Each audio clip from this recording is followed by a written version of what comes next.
আমি যখন আসতেছিলাম তখন একজন লাইভে একটা কমেন্ট করেছিলেন যে তার নাকি প্রেম হচ্ছে না, এই হুন্ডা ভাইলে তার প্রেম হবে।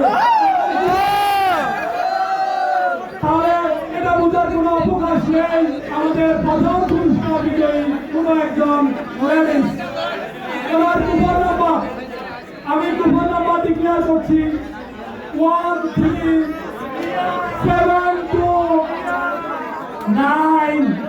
একটু ফেলে বলি পরটা কি হতে পারে। 7 আবার বলতেছি 13729। অনেক কুপন নিয়ে বসে আছে। কত? 3 4 5 6 7 7